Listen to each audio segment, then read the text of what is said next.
रामकृष्ण हरी. आनंदवारी अर्थात नुकत्याच पार पडलेल्या पालखीबद्दल मी एक माझे मत मांडतोय. मी आदित्य पाटणकर, राहणार सदाशिवपेठ, पुणे. रामकृष्ण हरी. आणि तो सोनियाचा दिन उजाडला. पालखी पाहावयास कोठून कोठून दरमजल करत करत ठिकाण ठरले आणि मग सुरू झाली आनंदवारी. अर्थात आधुनिक युगाची आस धरून पहिले प्रवास जो होता तो आम्ही सुरुवात केला, तो म्हणजे आपल्या लाडक्या पुण्याच्या मेट्रोने. अतिशय भक्तिमय वातावरणामध्ये व अनेक अडथळे पार करून, पावसाचे असोत किंवा अनेक तांत्रिक गोष्टी असोत, सुसज्ज असा मेट्रोने प्रवास करून शेवटी आम्ही पोहोचलो डेक्कन जिमखाना स्टेशनवर. डेक्कन जिमखाना स्थानकावर पोहोचल्यानंतर तेथील वातावरण पाहून, जणू वातावरण आणि तेथील लोकांचे एकंदरीत जथ्थे जे येत होते ते पाहून असे वाटले की भुकेली या बाळा अति शोक करी. हे जे वाक्य तुकोबारायांनी लिहिलेलं आहे की जसं एखादं भूक लागलेलं बाळ हे शोक करतं आईने त्याला खायला दिलं नाही तर तोपर्यंत, त्याप्रमाणे सर्वांचे डोळे हे आसुसले होते आणि असं म्हणतात नामघोष तर चालूच होता. रामकृष्ण हरी, विठ्ठल विठ्ठल, रखुमाई रखुमाई, ज्ञानोबा माऊली तुकाराम, ज्ञानोबा माऊली तुकाराम. आणि हे स्वर कानात पडताच जणू ऊर्जा निर्माण होते आणि आम्ही केव्हा पालखी जाणार होती त्या मार्गावर पोहोचलो हे क्षणभर समजलेच नाही. त्यानंतर मनोभावे वारकऱ्यांना वंदन करून मजल दर मजल करत जाणाऱ्या दिंड्या पाहून 2 मिनिटं असे वाटले की हे कसे हे एवढे वारीमध्ये जाऊ शकत असतील. पण त्यातून ऊन वारा पाऊस या अशा अनेक विविध गोष्टी असताना देखील मग तेवढ्यात एक अभंग मनात ओळ करून, अभंगाच्या काही ओळी मनात घर करून बसल्या. तो म्हणजे पैल तो के काऊ कोकता है, जपून के माय सांगता है, पैल तो के काऊ कोकता है.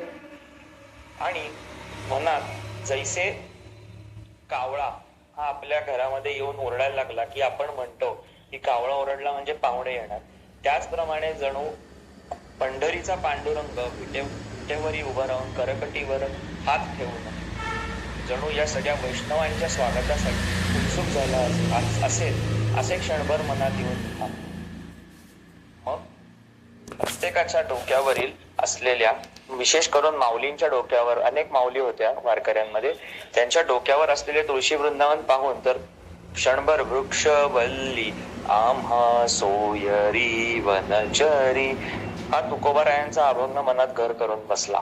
आणि तेवढ्यातच जोरदार आवाजात व नामघोषामध्ये लोक सर्वत्र सरसावले आणि पुढे जाऊन अर्थात तो सोनियाचा दिनू, तो सोनियाचा दिनू आणि अमृतासारखा क्षण हा येऊन ठेपला. साक्षात देहूवरून मजल दर मजल करत आलेली पालखी याचे दर्शन घेण्याचे लाभ मिळाले. आणि मी उभा होतो त्या ठिकाणीच धर्मवीर संभाजी महाराज यांचा पुतळा व समर्थ रामदास स्वामी आणि तुकोबाराय ज्यांचे गुरु होते अशा छत्रपती शिवाजी महाराज आणि त्यांचेच हे थोरले म्हणजे थोरले महाराज आणि त्यानंतर धाकटे महाराज, जणू काही थोरले महाराज आकाशातून डोळ्यात पाणी आणून भक्ती शक्ती संगम म्हणजेच भक्ती अर्थात तुकोबारायांचा भागवत धर्माचा प्रचार करायचा धडाका व त्याचबरोबरीने स्वतःच्या तलवारीतून रक्ताने इतिहास लिहिणारे शंभूबाळ या दोघांची सांगड घातलेला एक सुंदर असा क्षण एकदम डोळ्यात साठवून गेला आणि टचकन डोळ्यात पाणी आले. तर त्यानंतर सगळेच लोक पटापटापटा नमस्कार करून, कोणी त्याच्या मनीची इच्छा, अर्थातच माझ्या मनी जे होतं ते म्हणजे पसायदान, संत श्रेष्ठ संत शिरोमणी ज्ञानेश्वर माऊलींचे पसायदान. आणि मग आस लागली ती म्हणजे या लाडक्या माऊलींची भेटीची. माऊली म्हणलं की त्या शब्दातच एक वेगळी माया आहे. माऊली हे सर्वांचेच माऊली जरी असले तरी सुद्धा मला असे वाटते की ज्ञानेश्वर माऊली यांनी स्वतःवरती अंगावरती झेललेले शब्दांचे जे असंख्य भाले आपण म्हणू शकतो, मनावर जे त्यांनी भाले शब्दांचे झेलले, त्याला त्यांनी त्याच भाल्यांनी उत्तर देणं सहज शक्य होतं. पण त्यांनी या विषसमान भाल्यांनी केलेल्या त्यांच्या देहावरच्या या जखमांना अमृताच्या पाण्याने अर्थात ज्ञानेश्वरी व गाथा जी त्यांची आहे त्यातील हरिपाठ असो किंवा अनेक विरहिणी असोत, अभंग असोत, यांनी त्यावरती जरा फुंकर घालायचं काम केलं असं आपण म्हणू शकतो. तर अर्थातच अनेक लोकांचे डोळे या क्षणाची वाट बघत होते.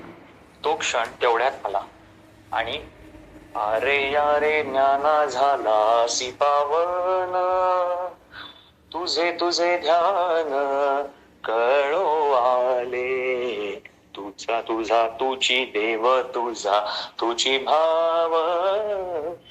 हे शब्द ओळ करून घे, ओळ मनात भरून गेले. आणि मग सर्वजण अगदी भक्तिमय वातावरणामध्ये नतमस्तक होऊन ज्ञानोबा माऊली तुकाराम, ज्ञानोबा माऊली तुकाराम, निवृत्ती नामदेव सोपान मुक्ताबाई एकनाथ नामदेव तुकाराम, निवृत्ती ज्ञानदेव सोपान मुक्ताबाई एकनाथ नामदेव तुकाराम, रामकृष्ण हरी. हा गजर जणू आसमंतामध्ये चहूकडे पसरला होता आणि एक वेगळीच ऊर्जा मनात साठली होती.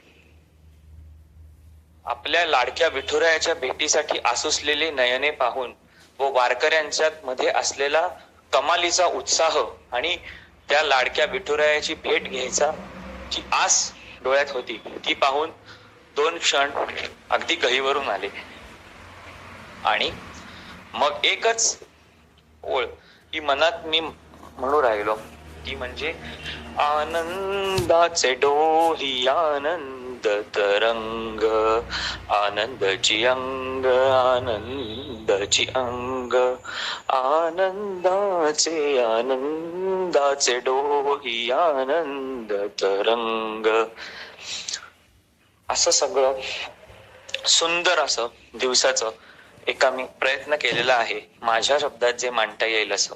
अर्थात पालखी झाल्यानंतर ही सर्व जी वेळ जी होती ती अगदीच 1 तास 2 तासाची होती. पण त्या दिवसातील ते 2 तास स्वतःहून वारी अनुभवल्यानंतर का जाणे आज मला खूपच कमालीची शांतता मनी आहे. त्यानंतर अनेक सेवा उपक्रमात पालखीच्या प्रत्यक्ष दर्शनात मी स्वतः सहभागी झालो.